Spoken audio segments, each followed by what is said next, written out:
All right, welcome back to another episode of the student section. No intro today, so that's how you know this is a serious matter I'm talking about today. Um, but today's episode, as the title told, maybe you might not understand it. Today I'm gonna be reacting. Hold on, let me fix my mic. Today I'm gonna be reacting to the SEC Player Awards. Does that work? Does that work? The SEC Player Awards. So that includes, these are the official awards that the SEC put out. Last week I put out my own personal picks. I'm basically going to be comparing them and talking about some, because I have some really big issues with this year. So I'm going to be on here ranting. Obviously that includes Player of the Year, which that's not a part of the rant, but I'm going to go over like my reaction to Player of the Year, Freshman of the Year, Defensive Player of the Year, Coach of the Year, that type of stuff, all SEC teams, that type of stuff. So I don't want to delay it too much. I'm going to get straight into it. I have my picks pulled up as well. I pretty much have them memorized though, so I don't think I'm going to have to pull them up at all. Going over the big awards, we have Coach of the Year, Bruce Pearl, Player of the Year, Janai Broom, Scholar Athlete of the Year. I'm not talking about that. Newcomer of the Year, Chaz Lanier, Freshman of the Year, Trey Johnson, Sixth Man of the Year, Caleb Grill, Defensive Player of the Year, Zakai Zeigler. First off, Newcomer of the Year. That is a new award. I'm gonna take credit for that one. In my video last week, I had said that that's Newcomer of the Year is an award that I personally made up because I had never really seen it anywhere. And I was, big transfer portal. That's a big thing that's happening now in college basketball. So I was like, I'm gonna put Newcomer of the Year in because they didn't have that award last year. They didn't have it the year before. None of that. This is the first year they've had it. Guess who had the award last year? Me. I'm just kidding. I'm sure that I doubt they saw my video and stole it. I'm just joking around, but that is an award that I kind of came up with before they did, so shout out your boy. Freshman of the Year, Trey Johnson. That's the obvious pick. They got that one right. Janai Broom, obvious pick for the Player of the Year. They got that one right. Sixth Man of the Year, Caleb Grill. He was not my pick. I had picked Chaney Johnson from Auburn because of his versatility. I already talked about that last episode. But it's not a bad pick. That was one of my three contenders. I definitely see that being a fair award, even though it's not my personal pick. I could definitely see that being a fact. Chaz Lanier being Newcomer of the Year, that's obvious. He's one of the top leading scorers in the league.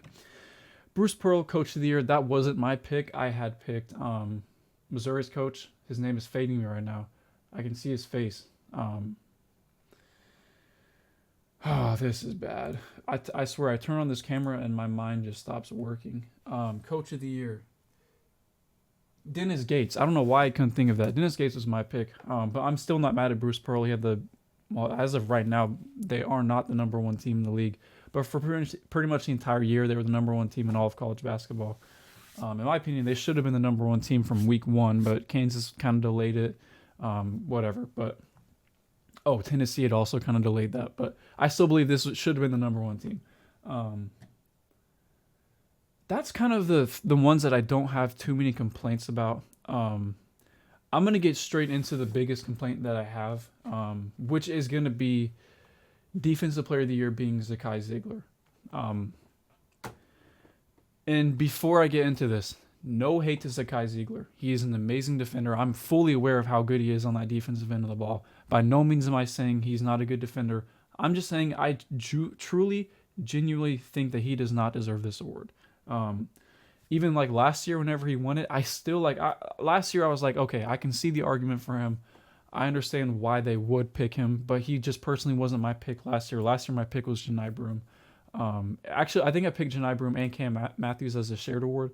But those were my picks last year. Zakai Zeigler last year, I still didn't think he should have won it, but I could see an argument. This year, I don't see an argument whatsoever. Yes, he's a good defender, but even I think his defense last year was better than this year. In my personal opinion, I don't really know what the stats say, but looking at it with the eye test, I thought last year he was a better defender. This was kind of a down year defensively. Obviously, he was still good defensively, but I don't like this award, and I'm gonna get into stats to prove my point. He wasn't even in my top three picks, my top three nominees for the award. I had Janai Broom, Colin Murray-Boyles, and then Cam Matthews. He wasn't even in my top three considerations. So with that being said, let's get into the stats. So I have their defensive stats pulled up. Shout out Fox Sports. I couldn't really find too many good advanced analytics, but that is something that I had pulled up. Actually, let me first pull something else up. My screen's going to get dark. I'm probably going to cut this out because the camera quality is going to get bad with dark lighting. I'll be right back. Okay, so I'm back. What I want to first go over is a game by game basis of the Tennessee Volunteers. So starting off with their most recent game, South Carolina. And the reason you're going to see the reason I'm doing this, because I'm not a I just have so many complaints about this pick. Like the reason I get so like worked up from these like poor awards. I'm going to talk about it at the end as well whenever I'm closing out. Is these aren't just like some little like these awards, these player of the year, defensive player of the year. These are like career defining, legacy defining with these school type awards. Um, these are awards that help people get into the NBA. These are awards that help people get overseas. These are awards that help people build a legacy within this school. And that's why I take it like I sound kind of crazy. I'm about to get all worked up over this, but it's just crazy to me that this is something that constantly happens year in and year out where they make the wrong pick. So where I'm getting at, Zakai Zeigler, I'm gonna go through a game by game basis like I just mentioned, and kind of prove like just talk about why he doesn't deserve this award. First off, their game against South Carolina, his primary assignment, Jacoby Wright Jamari Thomas scores 20 points on him. Now, yes, he wasn't guarding him the entire game, but that's his primary assignment. And Jamari Thomas only averages 13.1 points per game. He scores 20 on Zakai's head. Let's move on to the next game. This Ole Miss game, this is a game that they just lost. Their leading scorer for Ole Miss, I forgot to mention, Jamari Thomas was the leading scorer for that last game. And then you get Matthew Morrell puts up 12 points on his head, which it's not really, 12 points isn't necessarily a lot, but you look at Matthew's averages, he only averages 10 points per game. So he scored more than he averages with Zakai Zeigler guarding him. Moving on to the next game is that Alabama game, which, I mean, Mark Sears, I'm assuming, is probably the leading scorer, but it's Mark Sears. So, yeah, Mark Sears puts up 24. Mark Sears is going to score, but that's still more than he averages this year. LeBaron Filan, 13 points in that game. I know that Mark Sears was the primary assignment. And obviously, like I said, he's not guarding him the entire game, but it says something if your primary assignment scores a lot. Moving on to the next game, we have LSU. I remember this one was a Victorious Miller game. Sorry, I'm being a little slow right now. Okay, Victorious Miller. He put up. Where is he? Yeah, he put up 17 points per game. That was the primary assignment that game. Cam Carter put up 12 as well. So there's another game. Looking at this Vanderbilt game. Actually, I'm gonna look at this A&M game first. I'm pretty sure there's another one where he got kind of cooked. He did. Where are we at? Okay, Wade Taylor put up 15. Wade Taylor had 18. Zurich Phelps had 15. So these are guys that are putting up just crazy numbers on him. I can go back to the Vanderbilt game. I actually think, this one, I remember Jason Edwards put up points on him this game. Yeah, Jason Edwards had put up 24 on him this game. So you just constantly look at this, and it's like, how in the world can you consider this dude to be a defensive player of the year whenever he's constantly getting 15, 20 balls put on his head? And like I said, obviously he's not the primary assignment for all of those games, but still, let's look back at this Kentucky game. I believe this was a Jackson Robinson game, 17 points from him, 18 from Kobe Brea, and he's your primary perimeter defender. I can pull up this Auburn game from way back when, and it's still the same story. Actually, I think this one was a little different. This was a good defensive game from him, I would say for sure. But still, like you look at all these games just going back and forth, he's constantly getting points. He might have had, I think there might have been 4 games where his primary defender didn't score more than 10. How can you, he's a good offensive player, and obviously, like I said, good defender, but still, how can you put him in this debate whenever he's constantly getting scored on like that? And then we look at stats, player stats that he puts up. So looking up at his steal percentage, I'm going to compare him to all the other players I was talking about. Starting off with Cameron Matthews, I'm going to compare him to Zakai Zeigler.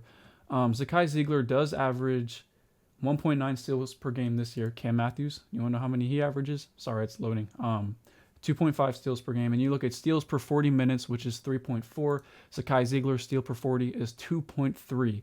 Steals to turnover ratio, it's gonna be a Zakai Zeigler stat. But steals to turnover is gonna be 0.7. And then for Cam Matthews, steals to turnover is 1.0.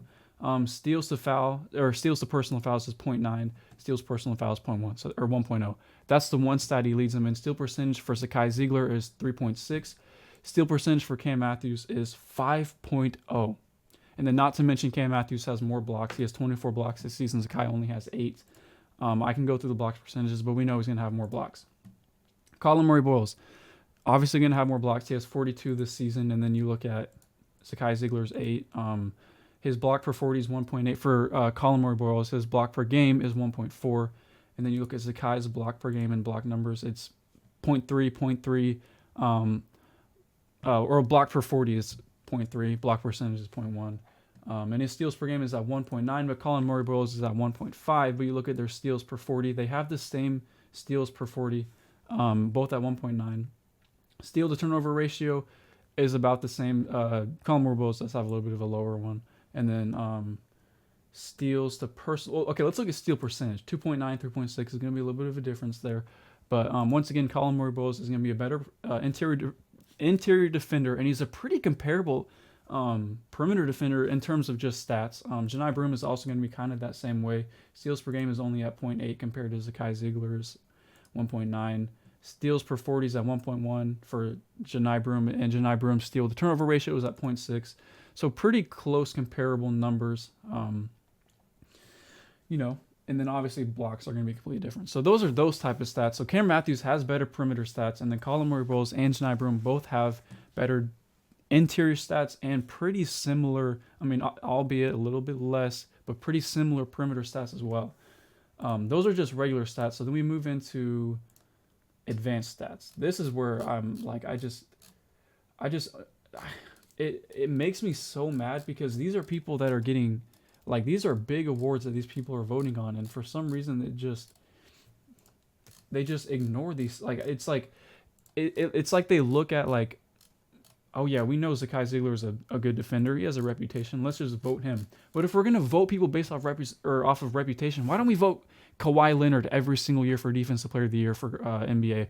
Why don't we vote Rudy Gobert every year, which they basically do. But why don't we vote Draymond Green every year? These are good defenders, but you have to have stats to back it up.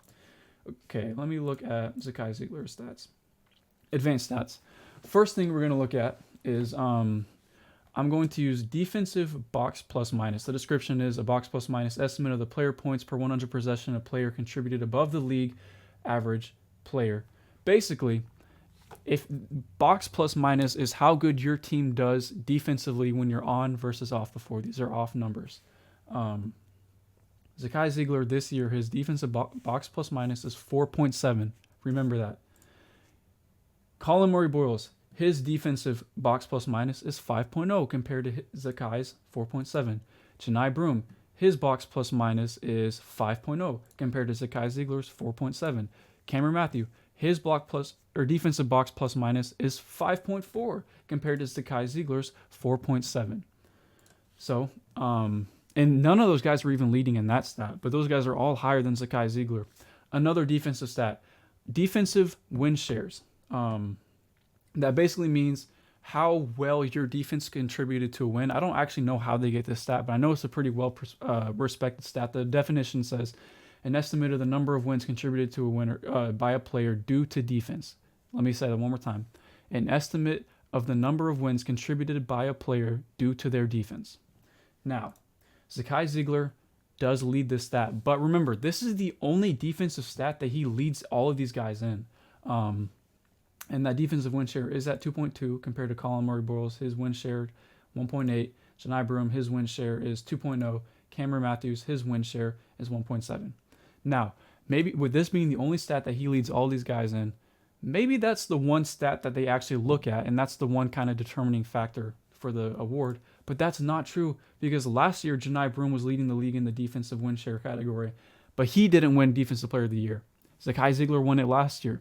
So if this is the one stat that Zakai Zeigler has over everyone else, and you can't really say that's a determining factor because they didn't do that last year. So why would they do that this year? He's not leading in any of the statistical categories. So why is he being picked for Defensive Player of the Year? It genuinely just boggles me, because it's like, are we going off of reputation, or are we going off of eye test, stats, advanced analytics? What? Because all those three prove that he shouldn't have won this award. Reputation, yes, he's a good defender. Another thing is his versatility.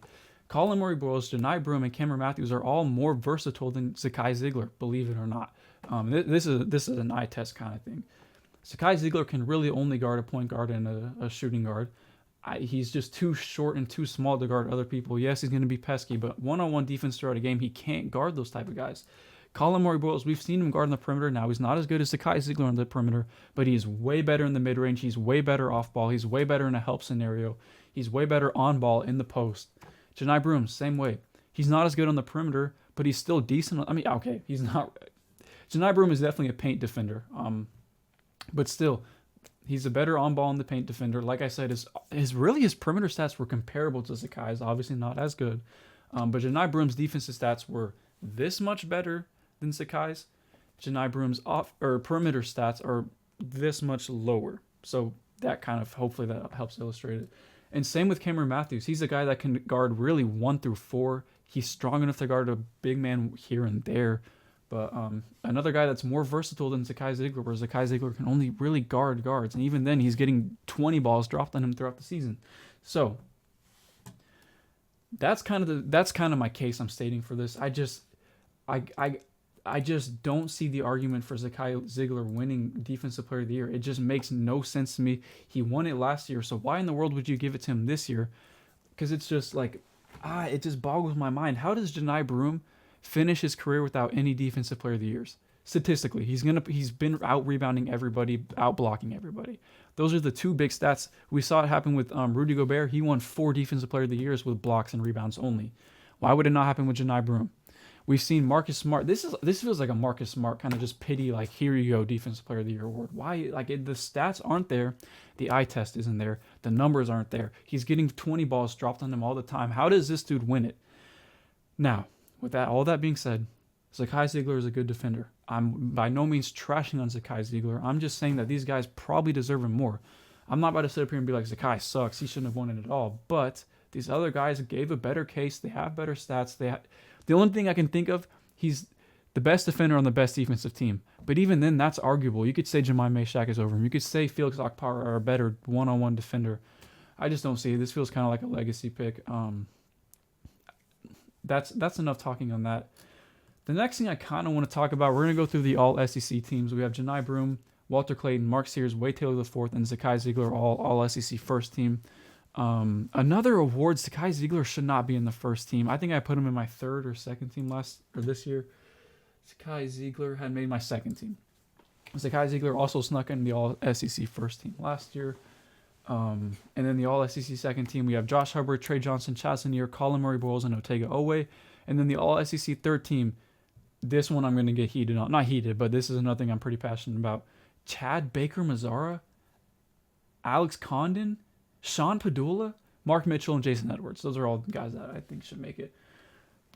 What is Chad Baker-Mazara doing in this list? What is he doing in there? Last year, Jalen Williams was an Auburn guy who snuck into the all-SEC teams over some guys that I really believe should have made it. I think Sean East II should have made it over him last year. You can make an argument for Tremont Marks should have made it over him last year. This is the second year that an Auburn guy has snuck into the all-SEC teams that does not deserve it.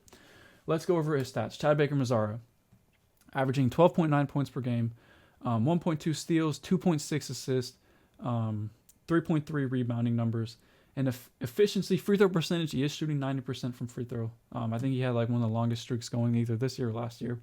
56% effective field goal percentage. 2-point percentage is 54%. 3-point percentage is 38%. So I mean, it's a decent high number, but it's not a high number. That's like a perimeter average. And overall field goal percentage is at 46. So he's fairly efficient, but he's just not putting up the stats. Like, okay, a guy that got left off, Adu Thero. Actually, I have two guys that got left off that really bother me that he should not have made it over. Adu Thero and Jalen Moore. Yes, I'm an Arkansas fan, but looking at Adu Thero's stats, he's averaging 15 points per game. He's averaging more points per game.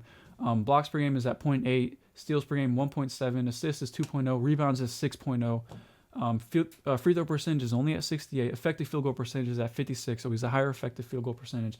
Higher percent from 2-point percentage at 60%. His 3-point percentage is going to be lower, but his field goal percentage is also higher at 54%. And it's not because of games played. He's played 26 games compared to Chad Baker-Mazara's 31 games. So he played every game this year. But a 5-game difference absolutely should not mean the difference between one of those guys making and the other guy not. Another guy, Jalen Moore, 16 points per game. He's 4 points per game higher, 0.6 blocks, 0.5 steals, 0.5 assists. He's at 5.8 total rebounding numbers. Free throw percentage is at 83%. Effective field goal percentage, 53%. 2-point percentage, 53%. 3-point percentage, 36. So we're shooting a very similar 3-point percentage, and every other stat is higher. What are we doing? How did this guy make it into here? I love Chad Baker-Mazara. That's a little side note. I talk about him all the time on this show. I like Chad Baker-Mazara. I think he's a really good sixth man. This is not it. He should not be in this conversation whatsoever. Other guys that should have made it over him. Jeremiah Fears, once again, averaging 16 points per game, 4.2 assists, total rebounds 4.1. So all those stats are higher than Chad Baker-Mazara. Another guy, Asa Newell, 15.1 points per game, 1.1 steal, 1.0 block, 0.9 assists, and 6.5 rebounds. All higher stats, shooting more efficient. How did he make it over all four of these guys? Like, that makes no sense to me. Another guy that I don't think should have made this list is, where is he? Sean Padula is another guy I just don't understand. He's similar numbers to Chad Baker-Mazara. How does he make this list? I don't understand. Alex Condon is another guy that's kind of iffy, but you need to give big man love. But I feel like there's better guys that you could have given it to. Like, for example, did Amari Williams make any SEC teams? No. Amari Williams could have made an SEC team for the big men. There's just better options. I just don't like it at all. Like, I feel like it feels like a popularity contest. I said this last year as well. The only knock you could really say on some of these guys is team success, but Chad Baker-Mazara isn't the reason Auburn's good. He helps for sure, but he's not the reason he's good. So you can't say Jalen Moore being on a bad team is a reason that he shouldn't make it. It's just not fair. This is a player stat, not a team stat. It really just feels like they just pick like the 5 best teams in the league, and it's just, okay, what are the best players on these teams? It doesn't feel right. Like, I just don't like it at all.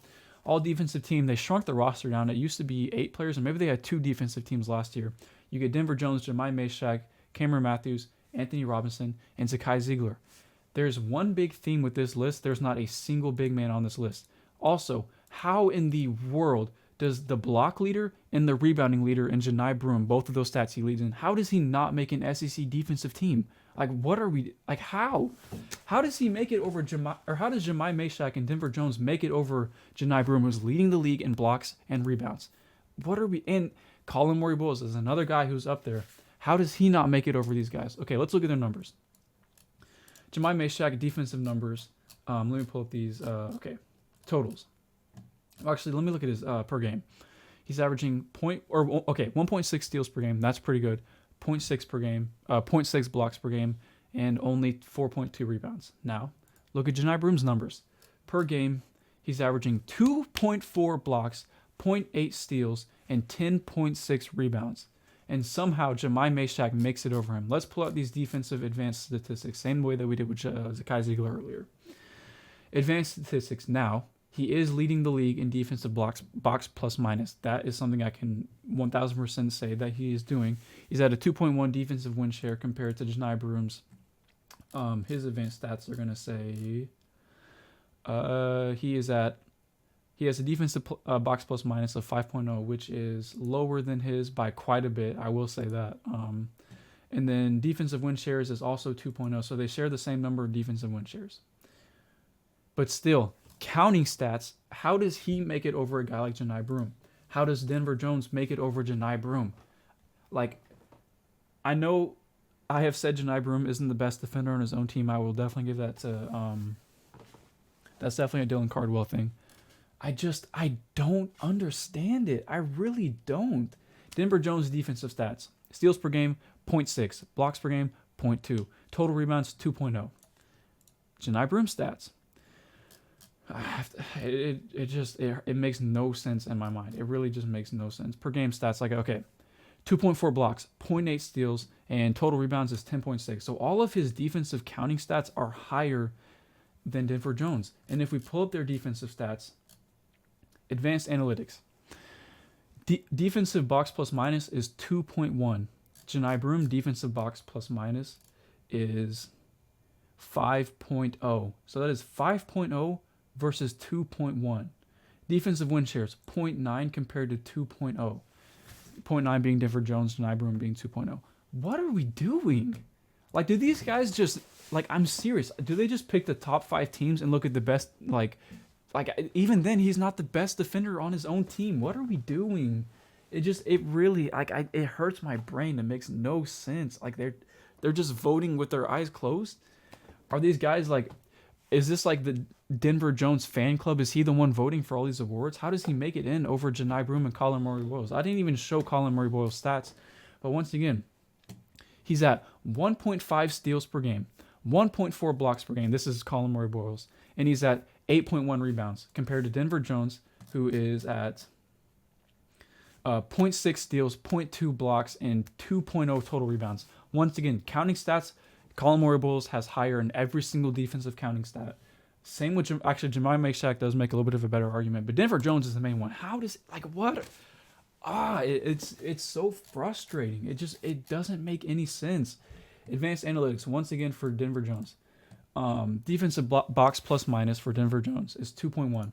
Colin Murray-Boyles is defensive box plus minus 5.0. Denver Jones defensive win shares 0.9. Colin Murray-Boyles defensive win shares 1.8. So he has double the defensive win shares, almost triple the defensive box plus minus, and he's still oh my, it's just dumb. It's just genuinely dumb. It makes no sense. Moving on to the All-SEC freshman team, we have Jeremiah Fears, Trey Johnson, Asa Newell, Tahad Pettiford, and LeBaron Filan. They shortened this list down by quite a bit compared to last year. They had 8 players last year. They only have 5 this year. Jeremiah Fears, Trey Johnson, Asa Newell, 100% deserve to be in it. I think Tahad Pettiford and LeBaron Filan are good picks. You'd like to see Boogie Flan, but he just missed way too many games this year. I think he played like 5 conference games, and the rest were all. He played a lot of non-conference games, but he played 5 out of 16, so he missed 11 games. I don't really know what the limit is, but I feel like 11 is still enough to make it. I don't know. I don't know why they shortened the list down. And another thing, instead of this year they have 3 all-defensive teams, very similar to the NBA. But last year they did 2 all-SEC teams with 8 players per team, so it basically adds up to the same amount of people per team. And they had 2 defensive teams, and they narrowed it down to 1. I don't know why they narrowed all the stats down, the amount of players. It doesn't really make much sense to me. But the freshman awards, I can't really disagree too much there. That's kind of it. Those defensive teams, how do you not have a single big man? How do you miss out on Janai Broome and Colin Murray-Boyles? I don't know. I've looked at a few other like big publishers, their award predictions as well. They're kind of on the same page as me. A lot of them thought Janai Broome, Colin Murray-Boyles were going to make that defensive team. I didn't see Chad Baker-Mazara, Alex Condon, or Sean Padula in a single All-NBA team. I think I did have Alex Condon in my All-NBA team, I believe. I think. No, I didn't even have him in mine. I don't know. I don't know what they're doing. They need to hire new people, because it would make sense if like a news article or like a publisher put up their all SEC awards and they had some kind of controversial picks, because that's how you get clicks, that's how you get views, that's how you get interactions, is by things like that. ESPN does that with the NBA. They'll have like Trae Young as a top 10 player just to get clicks and engagement to make more money. This isn't about clicks and engagement. These are real awards that affect people's legacy, that affect their career, that affect their probability of making it to the NBA, of making it overseas. Janai Broome is going to finish his career with 1 all-defensive team in the SEC, 1 out of the 3 years he's been here, and no defensive player of the year. Like, what are we... Like, it hurts my brain. I can't wrap my brain around it. It makes no sense. Like, this dude's career, I've trashed on Janai Broome enough. People think I hate Janai Broome, which I don't hate him. I just expect more out of him. A guy like him, his build, his physicality, I expect more out of him. But still, there's no excuse for him to finish his career with only 1 all-SEC defensive team and no defensive player of the years for all-SEC. It's I don't know. Like, Zakai Zeigler winning defensive player of the year twice feels like whenever Steve Nash won the MVP twice over guys like Kobe, Dirk, Tim Duncan. Well, actually, maybe not Dirk. I don't know if he was in the conversation, but Tim Duncan, Kevin Garnett, Shaquille O'Neal. This is robbery. We are ruining dudes' careers and legacies because we want to give it to Zakai Zeigler. That's enough of me ranting. I hope this video didn't hurt you guys, but I'm here to defend Mississippi State. I'm here to defend Auburn. I'm here to defend Missouri. I'm here to defend all these guys, all these teams where guys got snubbed. I'm here to defend South Carolina. I don't know. I'll see you guys in the next one. Peace out.